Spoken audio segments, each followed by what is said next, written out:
till sex.tutu. Oh, I'm okay.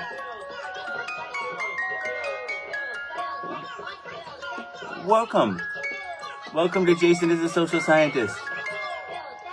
Bi-mouth daily.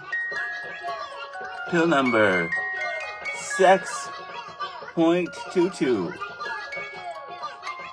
I would call tonight a special edition. I mean, sex on Easter should be special, or not, who knows. But no, it's a special edition in that I'm dedicating this episode to my mother.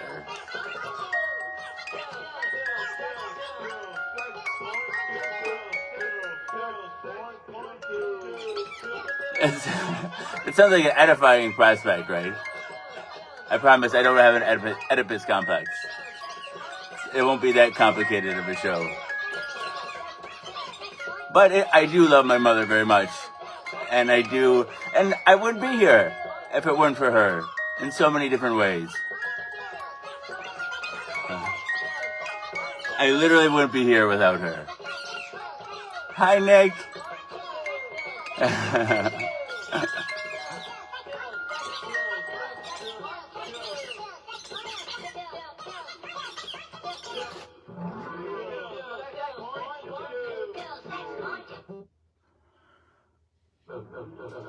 Welcome to Jason is a Social Scientist. Bi-mouth daily, pill sex.tutu. Let's see. We should engage the echo chamber. That seems wise. Does it seem wise? I don't know. We'll see. I always get feedback when I engage the echo chamber. I gotta watch for that.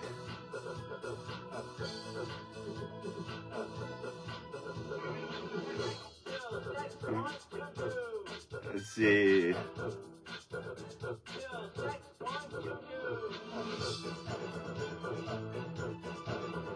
Go gadget echo chamber.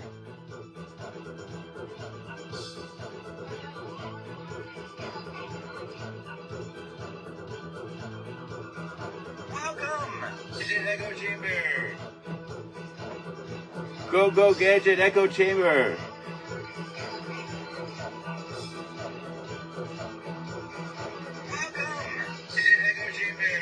No, I wouldn't be doing this show. Not only wouldn't I of course I would never have been born without my mother, but I wouldn't be doing this show without my mother. She taught me, just by example early on, when I was 11, I got into Alateen, and she got into Al-Anon at the same time. My dad, it didn't even seem like he was that much of an alcoholic, really. He got drunk maybe every couple of weeks, a couple of beers a night. It wasn't like, I liked him better when he drank, honestly, but that's neither here nor there. Regardless, I'm not a big fan of the 12-step program, but it really helped my mom. And, part of that is just being able to talk about your feelings. I've been talking about my feelings for so long. Hey, Chad. And my mom taught me that you shouldn't be embarrassed of your feelings. And after she went to Al-Anon, she went back to school. She started taking classes at beaus, the University of Wisconsin Baraboo Extension Program. Baraboo is like a city of, at the time, probably about 8,000 people. And yeah, she took classes there, and eventually she transferred to Edgewood College. It's a Catholic college here in Madison, and she got her bachelor's. I don't know if she got her bachelor's in, but then she graduated. She was a graduate of the first year that they had a marriage and family therapy program. So then my mom got her master's in marriage and family therapy, and she became, after that, she became the director of an alcohol and drug treatment center in Baraboo, St. Clair Center. and she's just a super cool lady. Before Al-Anon, and she was I think, what did she do right before then? Oh yeah, before that, while she was going to school, she answered like suicide crisis lines. So she was doing that when she was in school. But then before that, she was a secretary and a police dispatcher. I haven't yet. I gotta rememorize it, Chad, the premise. Hey, Michelle. Hey. Smart recovery, that's my game. When I had my own addiction issues and I was trying to stop opiates. You know what I like about smart recovery? Like the difference for me, Nick, I don't know what drew you to it, but for me, like, it gets down to the religious aspect, right? Like, 12-step programs require you to say that you're fundamentally flawed, you're broken, and that you have to find a higher power because you're not strong enough to fix yourself. You're not strong enough to not pick up the next drink. You're not strong enough to not inject the next opiate. You're not strong enough to do whatever it is that is hurting, the behavior that's hurting you. Like, you can't do it on your own. That's what 12 steps says. And then you need a higher power to stop you. I don't know, and that's, to me, just fundamentally, like, what's the word? Infantilizing. 12 steps turns people into babies. I'm not that, I don't want to be critical because it really helped my family and there's a place for it. It's just it's not for everyone. That was rude. And then, whereas, maybe it's better to talk about the positive. So, the Smart Recovery Program turns that on the head. It says only you can stop injecting opiates into your arm. Only you can not pick up the next drink. And it's not that you're fundamentally broken. You're just like having a hard time right now. And there might be a point in the future where you don't need to do smart recovery anymore. Where 12 steps says you are broken permanently forever and you have to keep coming here every day or every week for the rest of your life. On your knees, crawling to your higher power. Like, that's just not for me. Okay.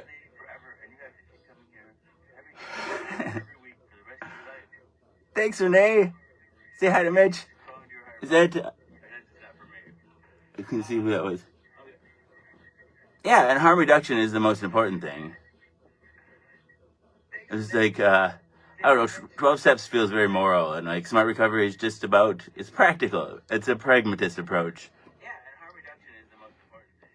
It's like, I don't know, 12 steps feels very moral. Boop, boop, boop, boop, boop, boop. It's practical. It's a pragmatist approach. Oh, so my mom. This episode is dedicated to my mom, and the Scrabble table. The Scrabble table.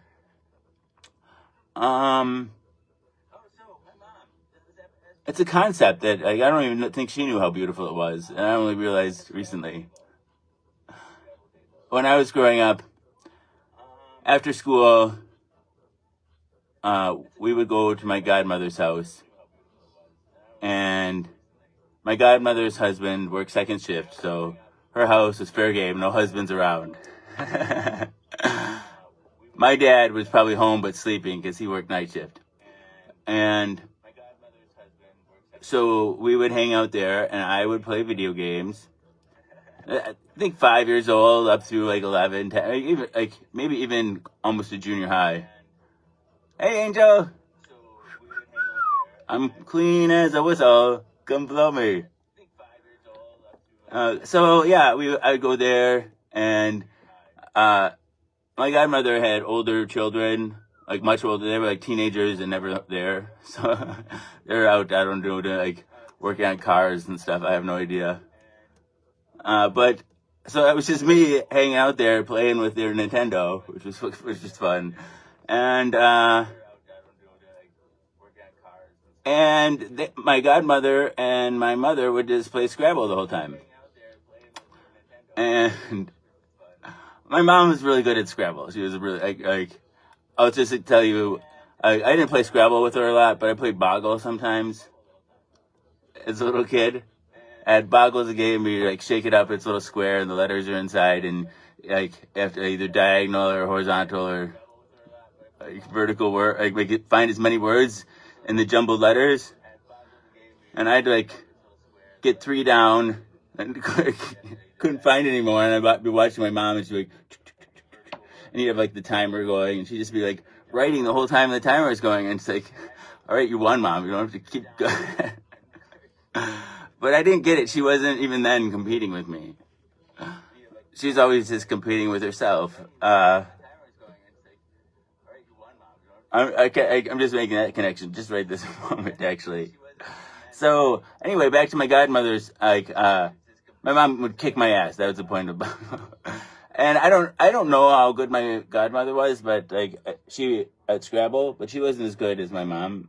And so instead of competing to see who would get the highest score, they would always just play, and then they would add their scores together, and their goal was always to get the highest combined score.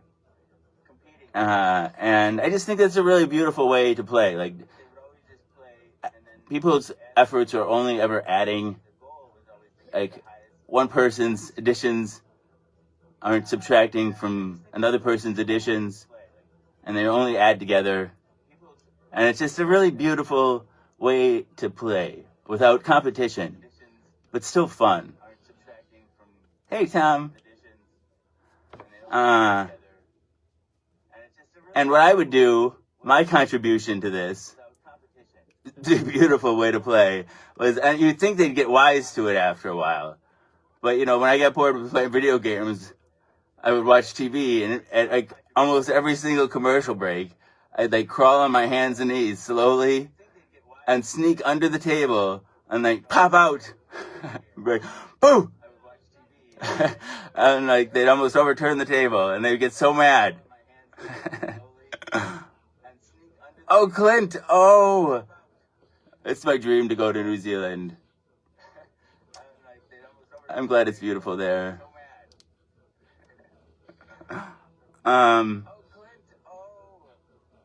It's so cool to have so many people that watch the show from down under. I'm glad it's beautiful there. And so yeah, like that's like for 1,700 pills. Like I just trying to recreate the Scrabble table. I was still just popping out. I wasn't adding to the game at all.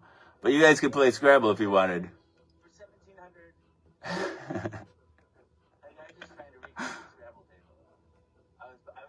Just that where no one's like, you know, like no one's additions take away from anyone else's, and we're all just here having fun. No one pretending to be anything that they're not. No one trying to outshine anyone else. And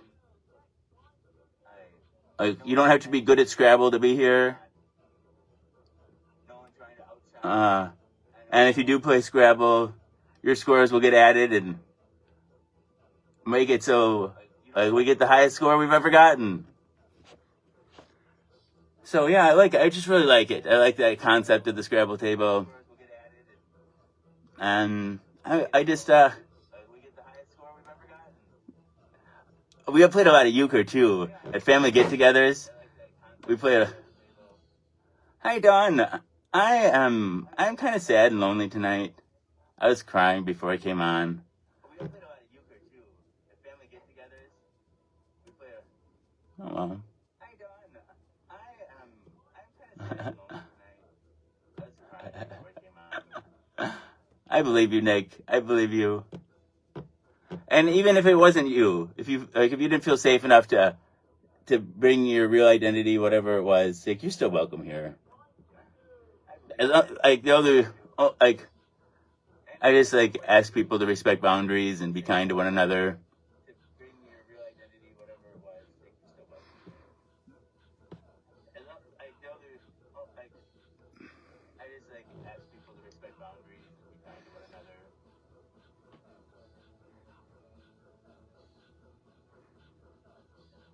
It's okay.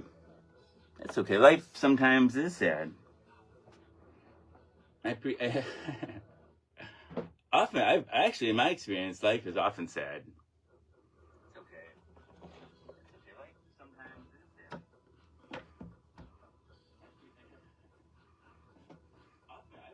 Couch day.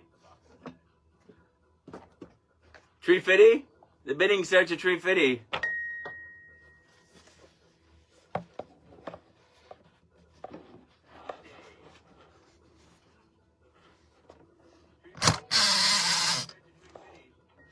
Ah.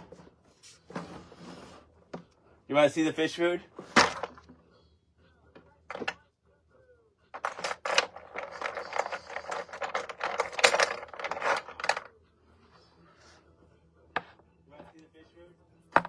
The fish food powers the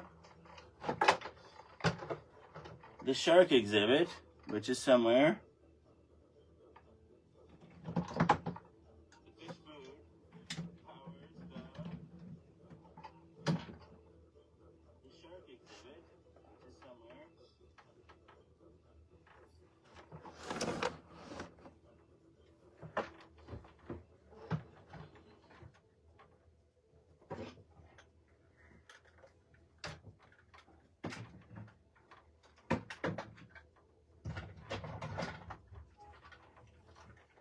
Well, this is not fish food. This is actual fish.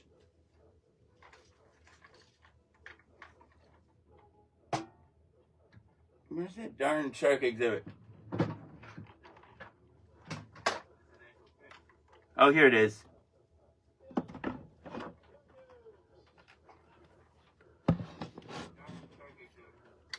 So you take the fish food and you put it in here.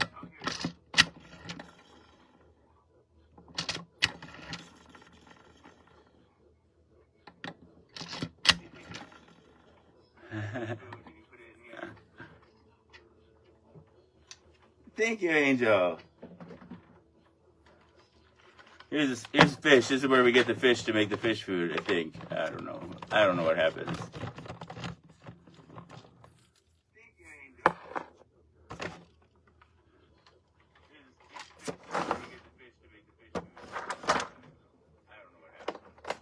Here's some fish cargo, too. This fish cargo goes in here.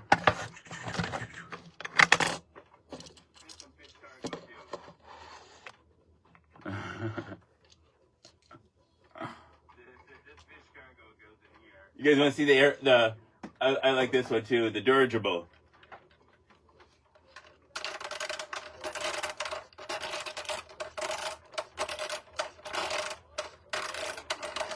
I get to the dang dang. That's right, Brandon.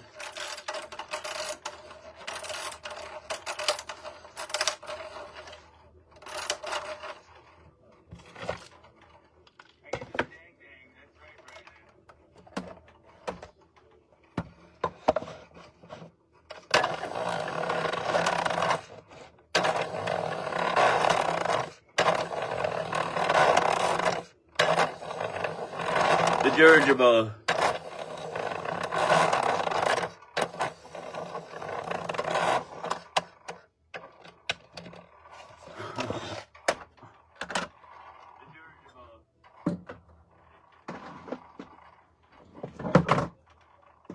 Well, and then we got the regular airport.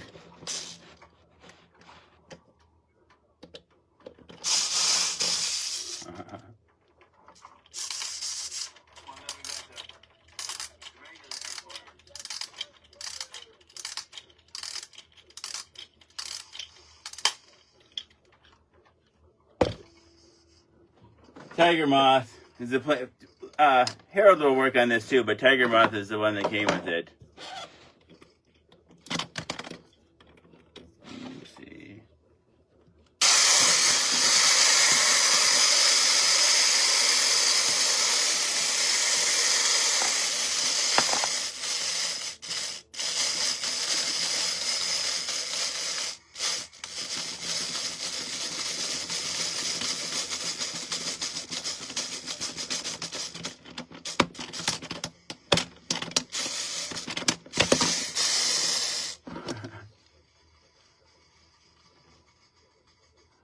Oh, Brendan, I've been all right. I've been hanging in there.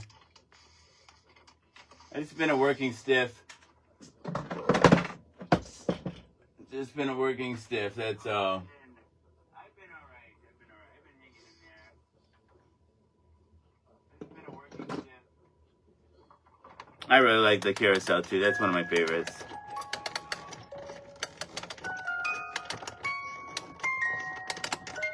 I'm glad to be back, John. Thanks for being here.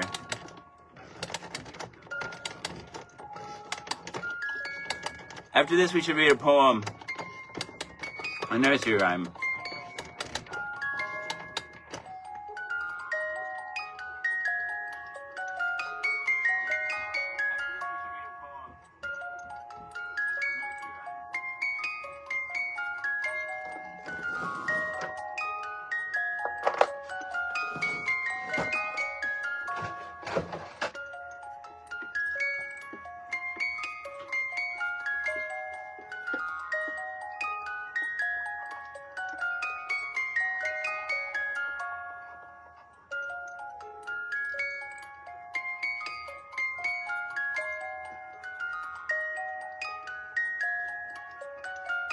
Oh, do you want to see? We could do some of the light up. Computer, turn on Thomas. Got it.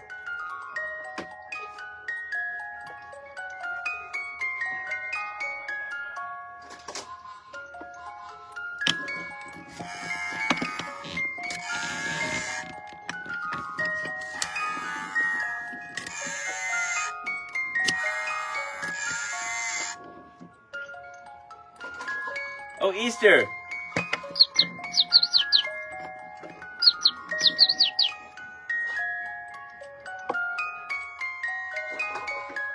Buzzy bees.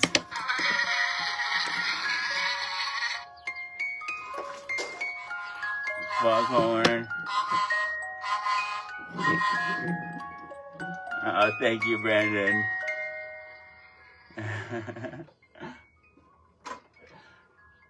That was so long ago. Somebody linked, tagged me in or commented in an old video of mine. I think it was before the show even started. It's called Jesus is a Social Scientist, the I Quit edition. Oh,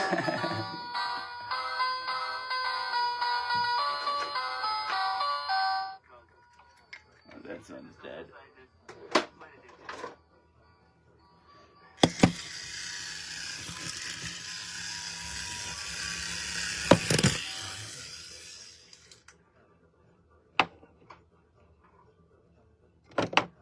Woo.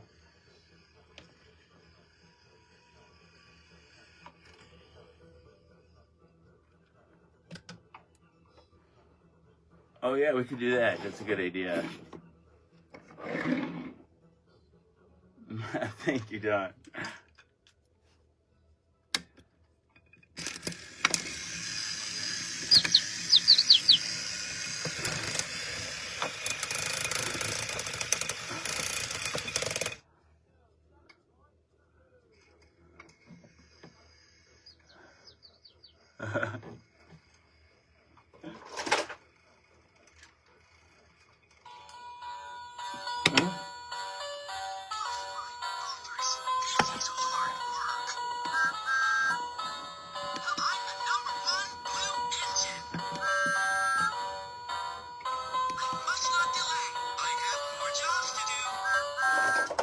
With a creepy crawly car.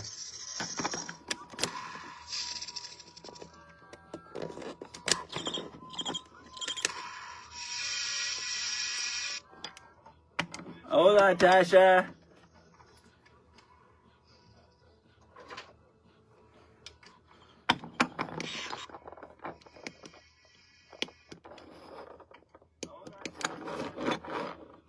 Yes, are you dead? His battery's dead.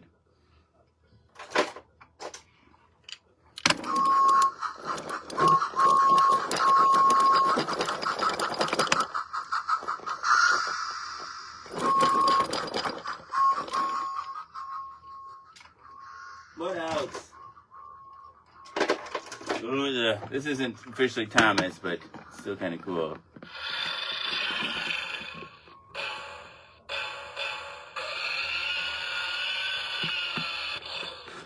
Thank you, Tasha.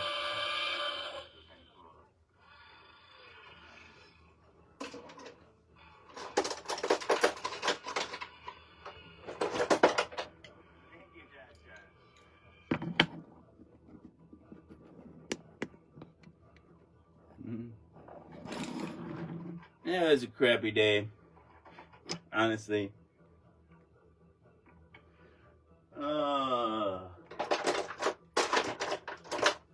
So lonely in this house.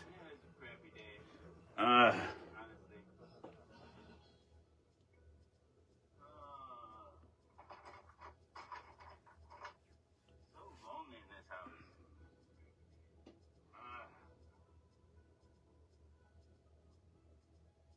There's lots of other cool stuff I haven't shown you too. This is just one layer. And it's the one tiny box of, these are the electric trains, so the ones that have batteries. There's probably like 400 trains or 500 trains. Oh, there's a huge mountain set up there, and the North Pole, and a volcano.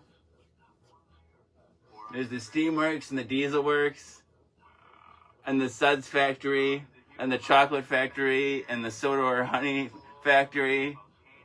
You see the fish food. There's the Tidma sheds, there's the falling boulder, there's the sugar factory, there's the waterfall logging thing. There's all the farm stuff. There's the pig farm, the chicken coop, the animal feed shed, the duck pond, the fishing pond, the 2 docks.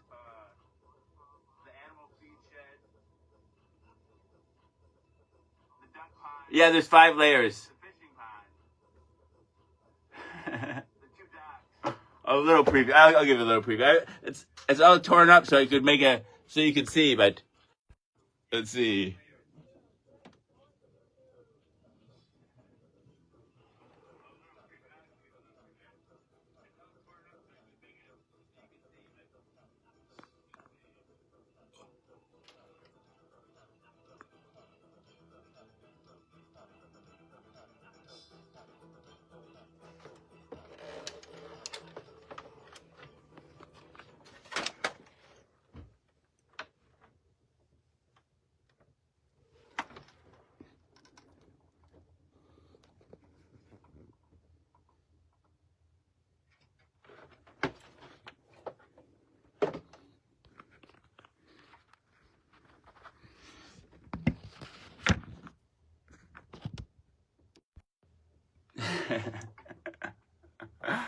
It's crazy, right?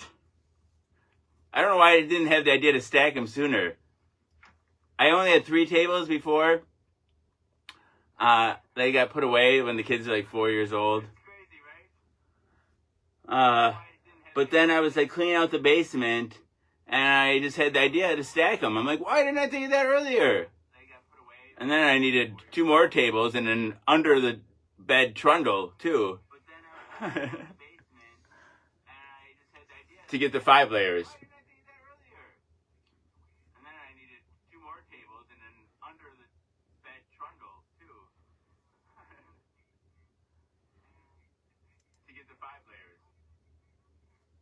I'm crazy. Crazy like a fox. No, it was my friend, my coworker friend that suggested that I put the camera inside the train tables. Like, duh, why didn't I think of that? I could have I probably would have 100 pills and not have thought of that.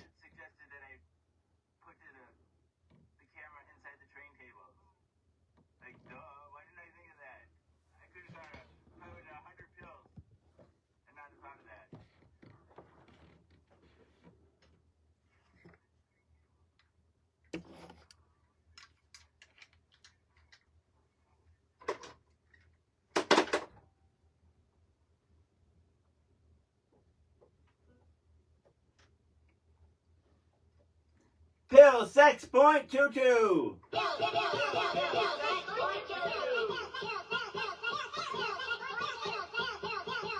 Time for nursery rhyme.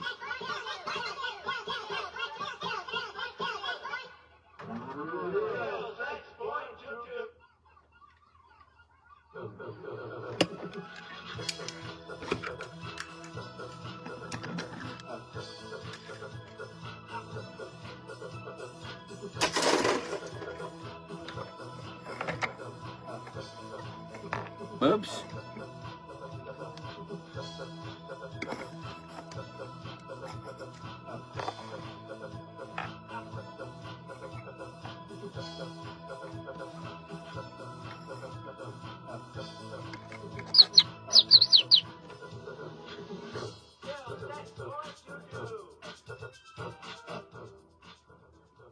Nursery rhyme, nursery rhyme.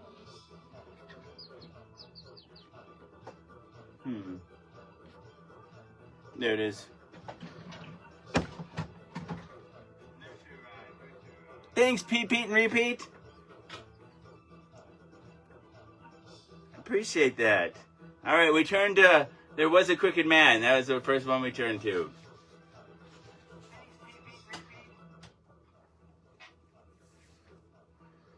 There was a crooked man. There was a crooked man, and he walked a crooked mile. He found a crooked sixpence against a crooked stile. He bought a crooked cat, which caught a crooked mouse, and they all lived together in a little crooked house.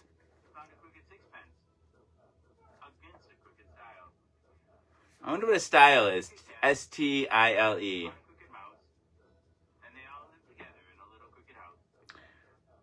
And the little description on the side of the nursery rhyme goes as thus.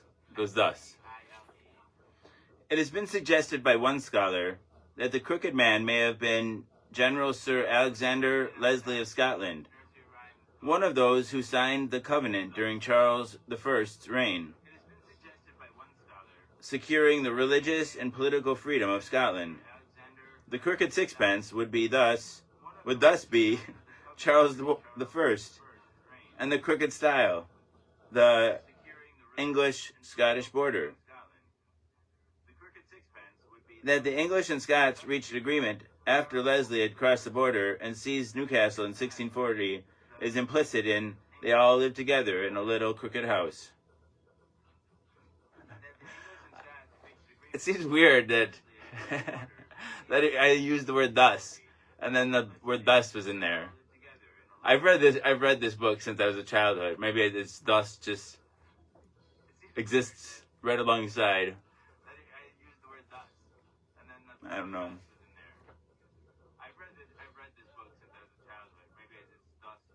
On the same page, or the next page is, buy baby bunting.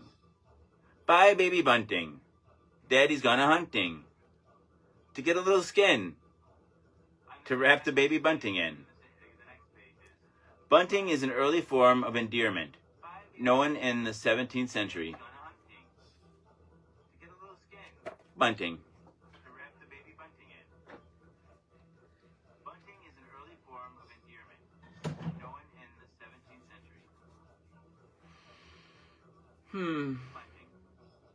That feels about right. Now for the premise.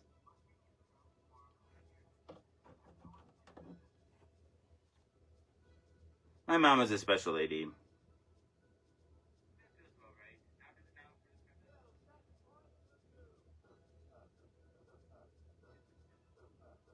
This show is dedicated to my mom.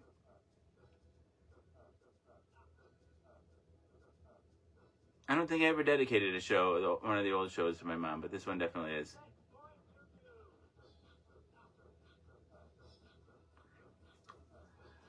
Is anybody wondering what the show is about? Anybody?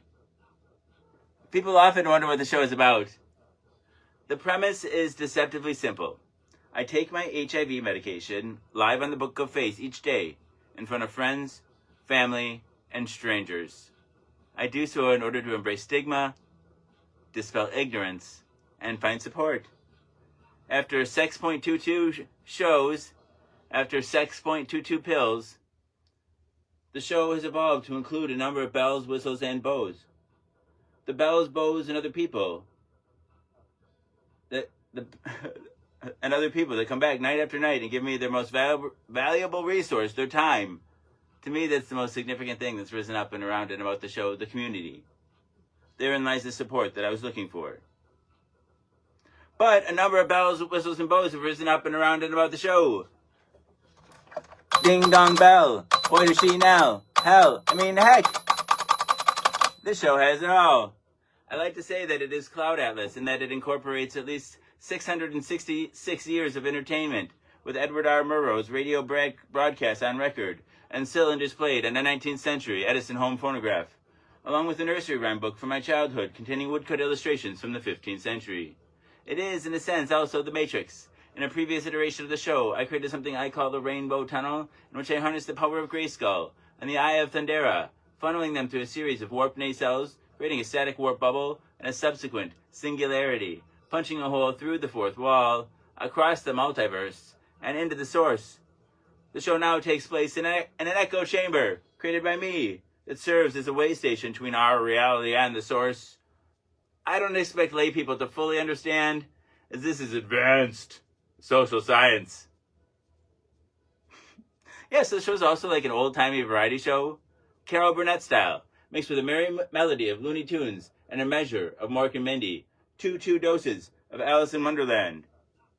Oh, and a dash of Mr. Ed, and two doses of Alice in Wonderland, a helping of Hee Haw, heaps of Benny Hill, a hint of the Highlander, tons of the Twilight Zone, a tincture of Teen Wolf, an ounce of Oz, a quart of Quantum Leap, a gallon of Gilligan's Island. It's a 4-hour show and a 4-hour tour.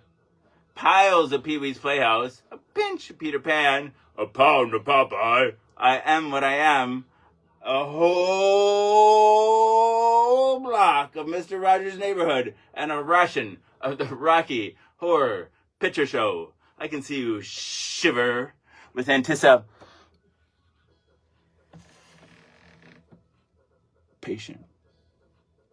Touch me. I want to be dirty. Thrill me. Chill me. Fulfill me. Creature of the night. It's starting to come back. That's not even in here. Let's see. Let's see. What's next after that? An undone Benjamin Button, a corny ear of Dumbo, a college try of I Spy, a spoonful of Mary Poppins and the full Monty Python. Pop it like a Pringles. All right. What? Finally, lump in Rick and Morty with a leader. I Love Lucy in the Sky with diamonds and wham bam. Thank you, ma'am. You've got the show. Everything is out of place and out of time here, including and especially me. April will always be pregnant. Harambe will always be ready for her high fives. The first and the second coming will always be risen. With the Obamas getting blowjobs from the Woodies, the Supermen and their boners will always be spinsters and sempstresses working the sweatshop. The Twin Towers will always stand with Lady Liberty. You will have their MTV. Pigs will fly. Disco and dance will reign. Like men did in the days of old. I write nightly the future history of anachronism for your future children and your elderly grandparents. May they enjoy it now and time immemorial.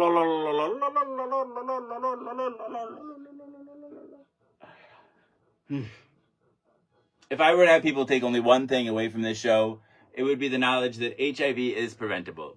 If you're HIV negative, there's a once-a-day pill you can take. They call it PrEP, or pre-exposure prophylaxis. You take it once a day, and it works like a highly effective chemical condom. It prevents HIV. But if you're already HIV positive like me, treatment is prevention. By taking my medication every day and maintaining an undetectable viral load, it makes it so I'm not contagious. You equals you. Undetectable equals untransmissible. You could fuck me bareback all day long and never catch HIV from me. It's a brave new world. The future is now. And it's 1969. Free love! Woo! I've got some of the old stuff from the old set. I kind of recreated the old set at work just for my coworkers, I guess, and myself. Because I missed the show so much. But now I have a real set that I can bring it back. I'll bring back the stoplight. What else will we bring back? We'll bring back things. Things are coming back. I love you all. Pill number sex.tutu.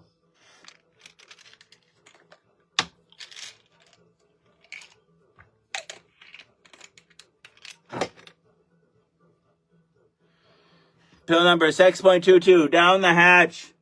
Ah.